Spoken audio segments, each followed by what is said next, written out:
Bonjour à toutes et à tous, bienvenue dans cette émission, le débat. Dans le cadre de l'émission d'aujourd'hui, nous allons évoquer ce sommet décisif à Téhéran, ce sommet tripartite entre les présidents iraniens, russes et turcs respectivement, Hassan Rouhani, Vladimir Poutine et Recep Tayyip Erdogan. Le sommet consacré à la Syrie et plus particulièrement à la province d'Idlib.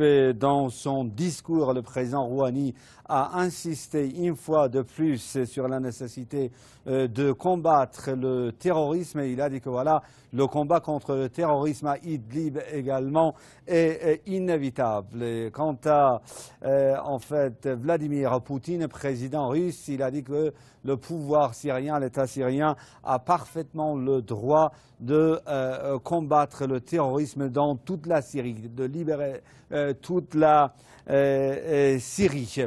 Et le président turc Recep Tayyip Erdogan également a souligné la nécessité de mener ce combat contre le terrorisme en Syrie. On va vous en parler dans le cadre de l'émission d'aujourd'hui avec deux invités. J'ai le plaisir d'avoir avec moi pour cette émission depuis Moscou un spécialiste des questions internationales, analyste politique, expert de l'ONG EODE. Il s'agit de M. Fabrice Béhor. Monsieur Béhor, bonjour, merci infiniment d'avoir accepté notre invitation. Bonjour à vous, toujours un plaisir d'être sur vos antennes. C'est un plaisir partagé. J'ai le plaisir également d'avoir avec moi pour cette émission depuis Damas une analyste franco-syrienne. Il s'agit de Madame Aïssa Midani. Madame Midani, bonjour, merci infiniment d'avoir accepté notre invitation. C'est moi qui vous remercie et merci de votre invitation. Bonjour à tout le monde. Je vous en prie, Madame Midani, comme première question, quelle importance accordez-vous, s'il vous plaît, à ce sommet tripartite à Téhéran? Comme première question. Pour moi, ce sommet à Téhéran, il est crucial dans tous les accords et les discussions à propos d'Idlib. Dans la mesure où, en fait, il réunit, disons, la Russie, l'Iran et avec la Turquie, mais au plus haut sommet, à la plus haute représentation, ce sont les présidents de chacun des pays, d'une part. D'autre part, cette réunion fait suite aux réunions d'Astana où il était question aussi des zones d'abaissement de tension et Idlib en faisait partie. Troisième point, en fait, Erdogan jusqu'à présent a été toujours le pourvoyeur du terrorisme alors qu'il prenait toujours fait et cause se disant contre les terroristes, mais à chaque fois il prétextait d'une lutte contre les terroristes et il les alimente en fait, il les soutient. Mais en même temps, sous prétexte de les combattre, je rappelle quand même que la Turquie a envahi le territoire syrien, a envahi Afrin, a envahi pratiquement tout le nord de la Syrie. Donc en fait, ce sommet revêt beaucoup d'importance dans la mesure où les deux pays qui sont garants, la Russie et l'Iran, sont capables de faire pression sur la Turquie, qui n'a jamais mis en application les accords d'Astana, plutôt à l'envers, et les a plutôt utilisés à l'envers. Donc aujourd'hui, le fait que Erdogan reconnaisse l'importance de la lutte contre le terrorisme, bon, je peux dire que c'est du simple verbiage, hein, j'attends de voir les faits. Mais insister et s'engager surtout aussi sur le fait que l'unicité du territoire syrien, la souveraineté de la Syrie et le fait que le droit de la Syrie à combattre le terrorisme sur tout son territoire, bon, j'ose espérer que la Turquie a été gagnée aux positions de la Russie et de l'Iran. Reste à voir, je dis toujours, la pratique. Monsieur Béor, venez d'entendre l'analyse de Madame Midani. Je voudrais avoir en fait votre avis sur la position de Moscou sur ce sujet. À Téhéran également, plus précisément lors de ce sommet, le président russe Vladimir Poutine a une fois de plus insisté sur le droit du pouvoir syrien de libérer toute la Syrie. S'agissant de la province d'Idlib, Poutine à Téhéran a dit que les terroristes procèdent à des provocations dans cette région également, et Poutine qui insiste sur le fait de nettoyer l'ensemble du territoire syrien de la présence terroriste. Comment évaluez-vous cette prise de position de Moscou, s'il vous plaît? On voit bien que dans le processus d'Astana, auquel est venu participer la Turquie de M. Erdogan, on voit bien que c'est la Russie qui mène le jeu. La Russie a reprécisé par la voix de Vladimir Poutine lors de ce sommet, donc aujourd'hui à Téhéran, qu'il n'était pas question d'un cessez-le-feu lorsqu'on avait en face des groupes terroristes, et que les accords d'Astana ne comprenaient pas ces groupes terroristes. Donc la demande du cessez-le-feu de la part d'Erdogan n'était pas justifiée en ce point-là. A rappelé également le président Rouhani une évidence qui est un pont lancé à Erdogan, à savoir que la présence américaine en Syrie devait se terminer, et ce qui rejoint en partie, enfin c'est même l'essentiel, on va dire, de la peur d'Erdogan, à savoir que cette présence américaine, principalement dans le nord de la Syrie, en armant donc les forces kurdes et YPG pour la Turquie, et cela, il faut leur donner en partie raison, est une variante du PKK, donc kurde, qui mène une action de guérilla dans le sud-est de la Turquie, a démontré, a posé les deux éléments essentiels de ce qui doit devenir sur les opérations militaires futures, à savoir purger Idlib des groupes terroristes, et que donc il va y avoir offensive, et que secondement, le deuxième élément de stabilité, c'était la fin de la présence étrangère et en particulier américaine, parce que si on veut, et si Erdogan veut que la Syrie soit stabilisée, il faut que le gouvernement contrôle ses frontières.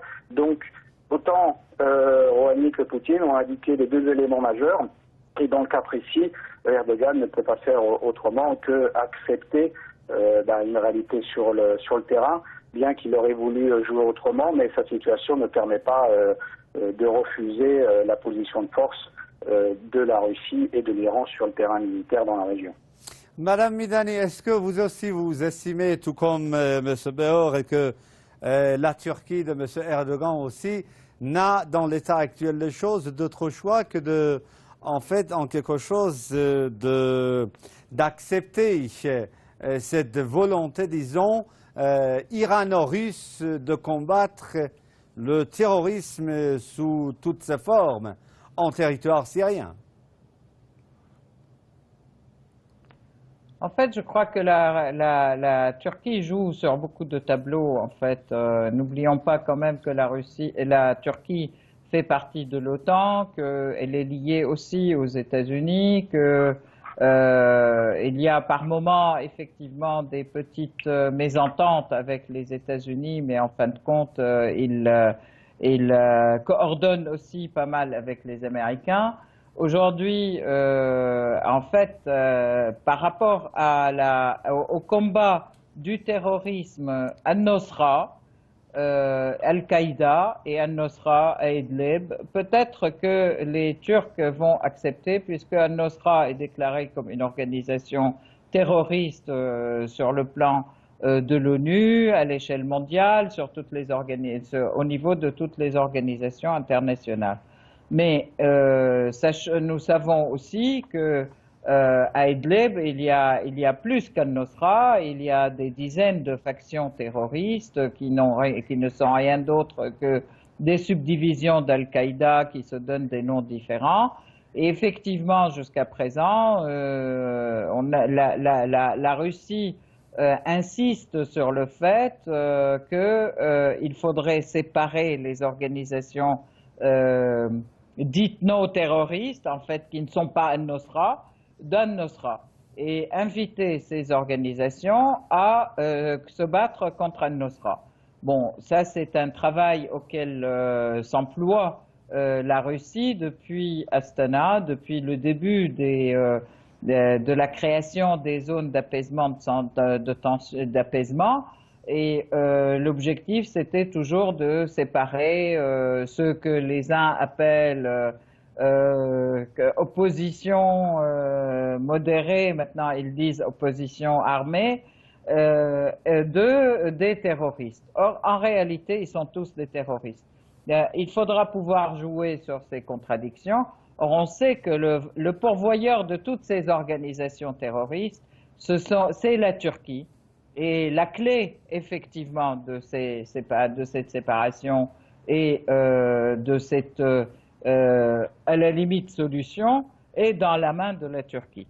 N'empêche que Erdogan, encore aujourd'hui, a insisté sur le fait qu'il ne faut absolument pas que l'armée syrienne puisse attaquer Idlib, qu'il faut quand même essayer de résoudre le problème autrement, mais en même temps, il insiste sur le fait de l'unicité du territoire syrien, sur la souveraineté de la Syrie, et il insiste aussi sur le fait que la Syrie a le droit de combattre le terrorisme.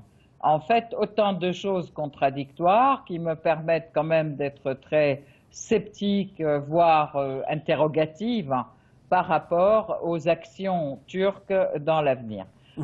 Ceci dit, il est certain que la pression de la Russie et de l'Iran, qui insiste sur le fait que la Syrie a tout à fait le droit de combattre le terrorisme sur son territoire.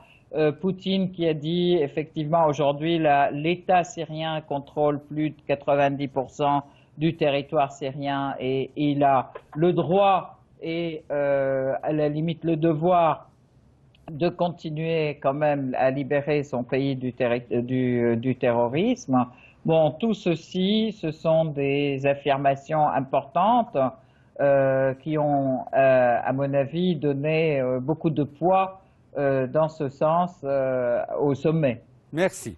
Monsieur Béor, lors de ce sommet, le président Rouhani a évoqué la présence iranienne en Syrie en disant que voilà, cette présence est tout à fait légale parce qu'elle s'effectue à la demande du gouvernement syrien et cette présence se poursuivra tant qu'il y aura cette demande de la part du gouvernement syrien.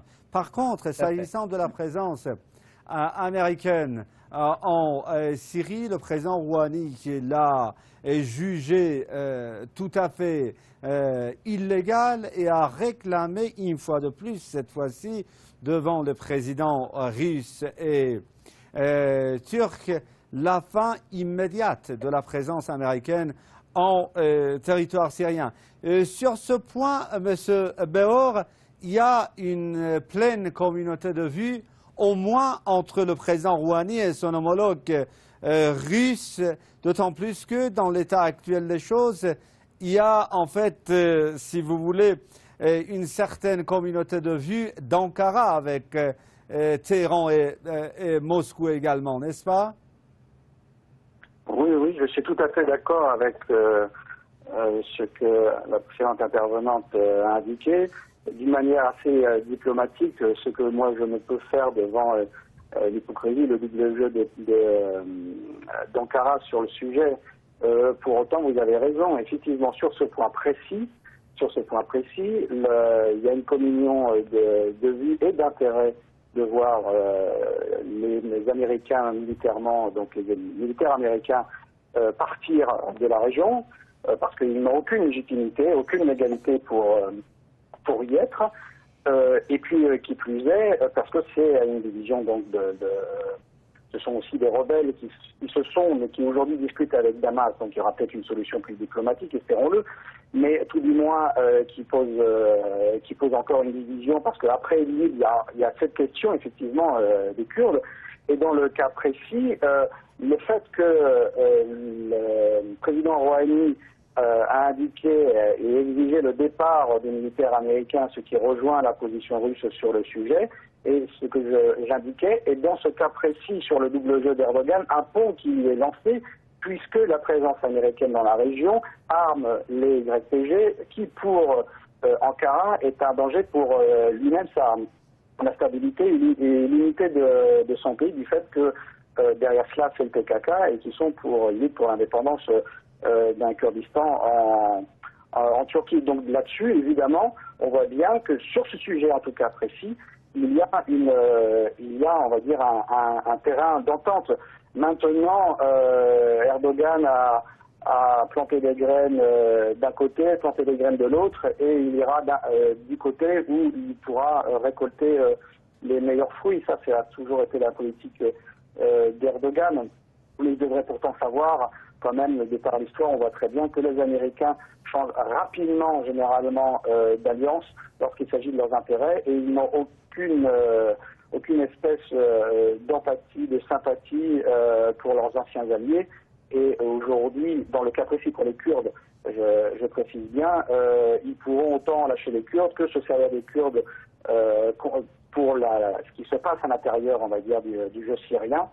Peut-être qu'on en parlera. Et en cela, on va dire que espérons, moi je fais des diplomates, espérons que Erdogan saura comprendre quel est l'intérêt de son État, un intérêt à long terme. L'intérêt à long terme, c'est que la Syrie retrouve le contrôle de ses frontières afin de pouvoir effectivement éviter ce jeu américain en Syrie qui va certainement perdurer. Mais peut-être que c'est une de vos questions suivantes. Monsieur Béor, toujours à propos de la présence iranienne en Syrie, le président Rouhani a réitéré une fois de plus que cette présence s'effectue à la demande du gouvernement syrien, et l'Iran restera en Syrie tant qu'il y aura une telle demande syrien. C'est-à-dire il n'est pas question pour l'Iran, diplomatiquement parlant, de quitter la Syrie, ni à la demande de la Russie, ni à la demande de n'importe quel autre pays dans le monde. Par contre, le président Rouhani a dénoncé une fois de plus, M. Béor, le rôle destructeur, déstabilisateur du régime israélien, qui ne cesse de procéder à des provocations pour déstabiliser davantage la Syrie et à travers la Syrie toute la région. Oui, mais il faut peut-être comprendre en partie, il y a toujours plusieurs raisons, mais une partie de l'attitude américaine d'aujourd'hui, à savoir qu'il menace de nouveaux bombardements, ça s'explique en partie par les services qui pensent devoir à l'État sioniste d'Israël pour sa dite protection. Il y a en partie, il y a évidemment cet élément en partie de cela, mais je rappelle quand même que dernièrement, je ne sais plus dans quel journal israélien, ils ont dit eux-mêmes qu'ils avaient supprimé un article à la demande des Tzahal parce que cet article précisait avec des éléments très précis, effectivement, que Israël avait fait des livraisons d'armes aux djihadistes. Donc voilà, les choses sont claires, même dans la presse israélienne, les choses ont été dites, bien qu'elles sont censurées à l'heure d'aujourd'hui. Et que donc oui, Israël est un élément perturbateur du Proche-Orient, dans une région qui était dénucléarisée, qui n'avait pas connu l'arme atomique. Le fait que ce pays se dote de l'arme atomique, officiellement non, mais tout le monde le sait, que l'Allemagne lui a fourni aujourd'hui des sous-marins donc sur lesquels aujourd'hui sont des missiles atomiques, comment voulez-vous que ça puisse avoir une position, une situation, une position, on va dire, de stabilisation? Non, évidemment, et la politique d'Israël a toujours été de détruire, de diviser, c'est une politique qui a sa logique, tous les pays tout autour, afin de rester, on va dire, l'avant-garde, on va dire, c'est comme ça qu'il a présent tout du monde aux États-Unis, l'avant-garde du monde occidental dans cette région, le porte-avions américain dans cette région. Donc, et là, dans le cas syrien, bien évidemment, autant les États-Unis que l'Occident en général, et donc Israël en particulier, ne peuvent accepter la défaite qu'ils subissent, et donc continuent, mais aujourd'hui c'est plutôt des actions d'arrière-garde, mais continuent tout de même leurs actions de déstabilisation, et tout du moins pour retarder ou compliquer la fin des opérations militaires et éviter plus que possible une reconstruction qui serait facilitée par une entente diplomatique internationale. Madame Midani, toujours à propos du rôle d'Israël, on sait très bien que ce rôle a été destructeur dès le début de la crise, si vous voulez, du problème qui était survenu en fait dans le territoire syrien. Là, l'Iran est tout à fait catégorique sur sa position. Il dit que voilà, le combat contre le terrorisme à Idlib est inévitable, c'est-à-dire que ce combat aura lieu à Idlib également. L'Iran dit qu'il restera en Syrie à la demande du gouvernement syrien, et c'est le régime israélien qui plutôt doit mettre un terme à ces provocations. Absolument. En fait, Israël est un élément non seulement provocateur, mais c'est un élément crucial dans le soutien des terroristes dans toute la région. Nous avons vu lors de la libération de la Ghouta et de Souaïda et de Dera comment l'armée israélienne a attaqué la Syrie à plusieurs reprises. L'armée israélienne n'est rien d'autre que la couverture aérienne de l'avancée des terroristes, d'Al-Nosra, de Daesh, etc., et tous ceux qui sévissent en Syrie. En fait, ils se partagent les rôles entre eux-mêmes et les États-Unis. On a vu aussi que lorsqu'ils étaient lors de la libération du Qalamoun ainsi que la libération de l'est de la Syrie, donc du Boukamal, comment les hélicoptères américains sont venus repêcher les dirigeants de Daesh pour les recycler à Al-Tanf et puis les réinjecter à nouveau à Souaïda. Je rappelle, le massacre de Souaïda, ça a été fait par Daesh, qui venait aussi par la base d'Al-Tanf, qui est une base américaine dans ce secteur. Donc aussi bien les Américains que les Israéliens se partagent les rôles aussi du soutien des terroristes en Syrie. La Turquie joue aussi son rôle dans le nord de la Syrie. Jusqu'à présent, tout le monde, d'ailleurs, tous les trois prétendent se battre contre le terrorisme, mais la réalité, c'est qu'ils se battent pour soutenir les terroristes. Maintenant, je voudrais revenir à la question des Kurdes que monsieur a évoqué.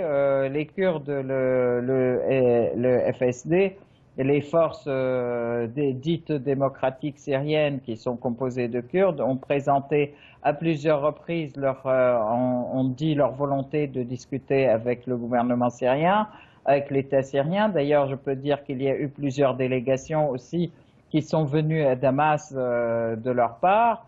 Après, effectivement, à chaque fois qu'il y a des choses positives, les Américains mettent l'accent pour les pousser aussi à se rebeller, entre guillemets.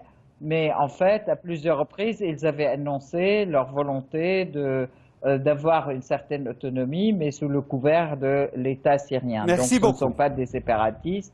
Et voilà. Merci beaucoup, Madame Aïssa Midani, analyste politique franco-syrienne, d'avoir été avec moi pour cette émission depuis Damas, capitale syrienne.